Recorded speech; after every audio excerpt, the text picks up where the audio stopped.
at the Bills winning the Super Bowl this year, but some bad news regarding James Cook, their electrifying running back, the younger brother of Dalvin. We know he wants a new deal. Colin, according to Adam Schefter, Cook has disconnected from the team, and apparently nobody expects to see him in Buffalo anytime soon. Now, that ain't great. Now, this could just be posturing, right? We've seen some guys do this. Usually, and I don't want to paint with a broad brush, but usually when this stuff happens, it leaves us a bad taste in the mouth. Hey, man, we're on the cusp of something great. We know you want to get paid. I get it. You've been outstanding. But, like, I mean, I don't know, Colin. This just is not great. It is June. Let's not overreact. How many? James Cook has been there. Would this be his fourth year? He has not been there long, but the problem is he blew up last year. And because of that, everybody's like, oh, this guy's like a top 5 running back in the league. I don't really know what to make of, like, can Josh Allen cape up for him or get him in town? You know, they don't have a great receiving group. We know that. They're going to 2 tight ends. Cook is the bell cow there. Yeah, I don't love it either. He's a good player. I really like him. He's a smallish running back. You know, these running backs, he's a smallish running back who doesn't want to take a beating. You know, he's playing in cold weather. This would be year 4 for him, Colin. He had 16 touchdowns last year. Well, he's listed at 5'11", $190. Well, you know what? He's probably looking at that team and saying, outside of Josh Allen, I'm the offensive engine. We don't have a very good receiving core. Kincaid's been a little disappointing. I want my money. And by the way, you get into that year 4.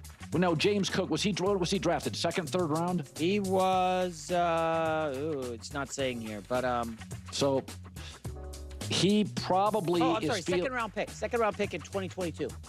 Okay, so you're getting to year 4. He wants to get paid. He wants a deal. So he didn't get paid with his first contract. Yeah, turns 26 in September. If he can secure a big 4-year deal for good money. 26 for every position in football outside of running back is heading into your prime. At 26 years old as a running back, you are in the middle of your prime and maybe 2 high volume carry years away from end of your prime. So running backs age faster. So, you know, he wants to get paid. I get it. So, like, you see Jahmyr Gibbs had 20 touchdowns, but Jahmyr Gibbs is like a 1A or 1B with the other back, Montgomery. Cook, well, Jahmyr show. Yeah, Jahmyr Gibbs is a first-round talent. He's a home run hitter. I like James Cook. I love Jahmyr Gibbs. That's a different player. Gibbs is splitting carries. You can look great when you don't have to carry 20 times a game. I'm bullish on Cook and the Buffalo Bills. Next. Okay. Yeah. Well, I wasn't sure where this segment was going to go. If they were going to debate, like James Cook's behavior in terms of like what he's doing, you know, disconnecting from the Bills and all of that. And like my thoughts, at least at this moment in time, are just kind of like, I don't know what the conversations are going on with this. I think when you look at the well-run teams, they just don't really go through this type of stuff. They just don't. And they either just get the contracts taken care of, or if they have someone that's kind of like frustrated or this or that, they kind of just move on from them and they keep on keeping on. And since they're such a well-run franchise, they have an exit strategy. They turn, you know, coal into gold, or they keep winning and it's just kind of like, yeah, whatever. We can do it without you. I'm not necessarily sure the Buffalo Bills are in that category just yet, as they haven't even been to a Super Bowl with Josh Allen. And so, you know, I just don't understand why in this situation, unless James Cook wants something really unreasonable, and that's what's always hard. Like, I don't know. You want to be the highest paid running back in the history of the NFL, right? Like, I have no idea, which makes it then so much harder to try to figure out where, you know, what is the take here. And comparing him to Jahmyr Gibbs, Derrick Henry, and Jamar Chase really kind of does nothing for me, because I don't know what he's after. But like trying to be like, oh, he's a smaller running back and doesn't want to take contact, and I love Jahmyr Gibbs, but I like James Cook. It's just like, it doesn't really matter to me, because it's all in the structure of this team. You can say Gibbs, that they have Amon-Ra St. Brown at the time. You know, they had Ben Johnson. They had all this type of stuff. They had more running backs and lots of weapons to work around. You know, and it's just like, okay, so then it's like, I don't know. The conversation just kind of gets a little bit messier, honestly. But there's no denying James Cook's impact. for the Buffalo Bills. I mean, that's obvious. I think, though, calling him a workhorse or a bell cow, as J-Mac put it, is not 100% accurate, though. Did they rely on him? Was he an important part of the offense? Of course. I mean, he's their running back. But, I mean, he had 1,000 rushing yards. He had 207 attempts. If we look at Jahmyr Gibbs, because you were talking about, J-Mac was talking about splitting the reps and stuff, and it's like, well, he had 250 attempts compared to 207. Derrick Henry, 325. Josh Jacobs, 301. Bijan Robinson, 304. Williams, 316. Saquon, 345. Like all of that does matter. And Montgomery, who Gibbs was sharing those reps with, had 193. Right in striking range distance of of James Cook in the first place, and he missed a bunch of games. He was the one that got injured. He missed a couple games, and so it's not hard to imagine that he would have easily crossed over 200 and I shouldn't say easily over 200, but he would have been probably pretty close to it. I think that's pretty fair to say. And he also had 12 touchdowns. It's fair to say that he maybe would have had at least another touchdown. So yeah, I mean, but that's why I'm curious to see what does James Cook want? What is he after? And it is so interesting because when you look at stats like this, when you see so much, because we can look at just 5.9 yards per attempt, 16 touchdowns, and compare it to like other running backs, and even the yards can get lost in this a little bit, but the yards are heavy. When you compare Derrick Henry to James Cook, it's 900 yards. And it's over 100 attempts. Over 100 attempts. Really, that just goes to show you how much Josh Allen has on his plate relative to, other quarterbacks around the NFL. Even Jalen Hurts, who I talk up a lot, 345. That's a thing. But that's a different conversation. But I mean, it is what the Buffalo Bills ask of him. And so I'm sure probably the amount of money that they want to pay him is proportional to that. But I'm just not so sure that that's the answer, because I think the answer is maybe pay James Cook more money and give him the ball more, rely on him more. He was a reliable person that you needed in the playoffs, and I think he was underutilized in the playoffs. I understand why at times you maybe got away from him a little bit, but it's just like, sometimes the answer is to feed him the ball. It is interesting when you really do look at this, and you look at these other teams. You look at the Rams playoff team, the Eagles playoff team, Packers, Baltimore, Detroit. Like, they all fed their running backs the ball more consistently. And this isn't a 100% perfect, because you obviously have other running backs, so it's not just like the total amount of times that you run the ball. But if it was done in a way, in a service of keeping someone like a James Cook fresh or whatnot, then I could understand it a little bit more. But it does, to me, also signal just the underutilization of just being able to just have Josh Allen hand the ball off, to just be able to have a drive where he could just hand the ball off, and he still is obviously getting production, leading the NFL in rushing touchdowns plus 2 receiving touchdowns. And then that's also the thing of what he was been able to do from a receiving standpoint. He had 258 yards receiving, 8.1 yards per reception, 2 touchdowns, a long of 28, etc., etc. Keeps his fumbles down too. Only had 1 fumble, which is great. So yeah, they all seem to be a little confused, because they were talking about that he had his big year, and yeah, he had his touchdown explosion without a doubt, but he rushed for 1,100 yards, 4.7 yards per attempt, so very similar. So he had more yards in 2023, more carries in 2023.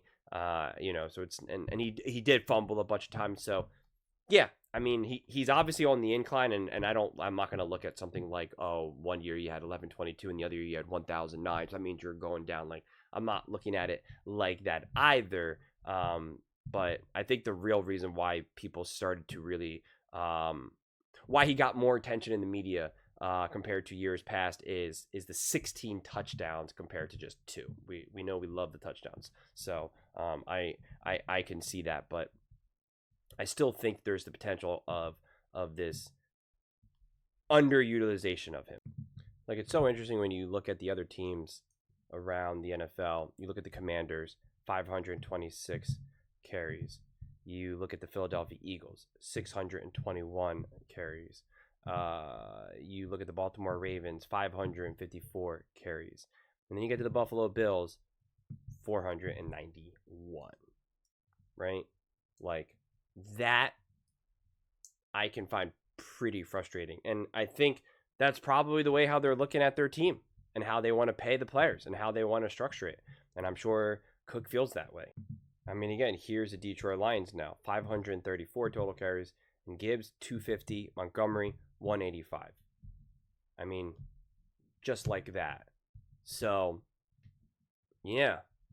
I'm sure the Buffalo Bills are probably looking at it on paper in this way and saying, well, listen, how much are we going to pay our running back, relative to what we're asking him to do compared to some of these other teams? Like, yeah, the Philadelphia Eagles are paying Saquon Barkley all this money. They're relying on him. Yeah, the Baltimore Ravens are paying all this money to Derrick Henry. They're relying on him. And yeah, we see the touchdowns, which obviously do matter, but they're like, look at the percentage of snaps he gets relative to, everything else that's going on. And it's a tricky way to do business, man. It's a tricky way to do business. I'd love to know what James Cook truly wants. If anyone has any idea, please definitely let me know, because I just don't have a good feel for what exactly he's looking for. Is he looking for a ton of money? Is he looking just for more of like a long-term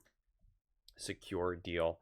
I think that kind of help dictates the take more clearly. But yeah, getting in the end zone is obviously important, and obviously matters. And yeah, Cook and Josh Allen were a massive reason why they were number 2 in the NFL in red zone scoring percentage. That right here matters. And it's so fascinating because in 2023, they were 63%, and they had a 6% increase. That's pretty big. Baltimore Ravens had like an 11% increase. That's pretty big. What changed for both of those teams? Their running backs started getting into the end zone. Like that, that matters. That matters. But it's not an end all be all. Because red zone, again, it could be tricky because you could see the Eagles were top 10. They won the Super Bowl. You could see the Chiefs. I don't even know where the Chiefs are. They were not good this past season in the red zone. They were they were ranked 21st, and they were 54%. They got to the Super Bowl. So again, it's certainly not the end all be all, but it certainly helped. I mean, you had the Bengals, top 5, didn't even make the playoffs. Chicago, top 7, didn't make the playoffs. Carolina, top 8, didn't make the playoffs. So, this is why some of these percentages and any stats for that matter, it's always like, how do we make sense of this? I like this jump. To me, I look more of like, what's the trajectory? How were you able to improve? But then also, why did it not lead you ultimately to win the games that mattered most? And what's interesting about that is this was the playoffs, red zone, versus the Chiefs. Chiefs got to the red zone 6 times. The Buffalo Bills 3 times. Buffalo Bills were 3 for 3.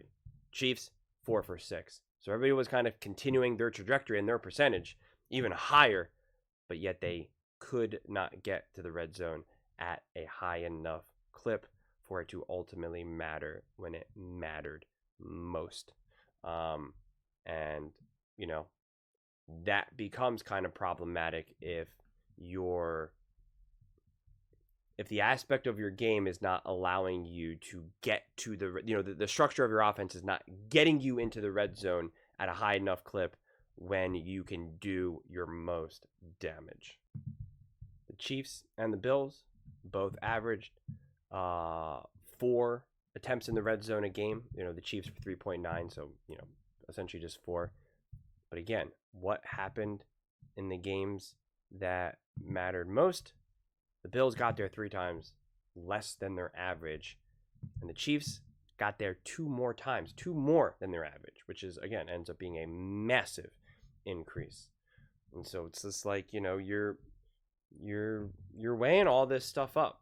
You're weighing this. And I know when you listen to you know, retired NFL athletes talking about contract negotiations, like, they go through all this. They're like, well, this is what our team does. Like, this is what we ask you to do. Like, look at these other teams. When someone says, like, when an agent says, I want my client to get paid as much as Saquon, they're like, well, look what Saquon did in the playoffs. Look how much they asked Saquon to carry the ball.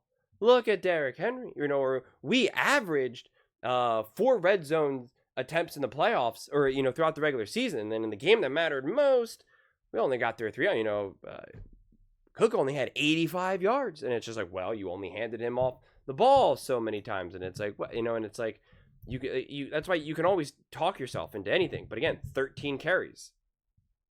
So, like, that's the thing. If someone like James Cook wants top dollar, but then you're only going to get the ball 13 times, even if you're balling, even if you have 6.5 yards per carry and 2 touchdowns and a 33 long, like, those are all great stats, especially proportionally to what you're asking the player to do. It's like, I don't know.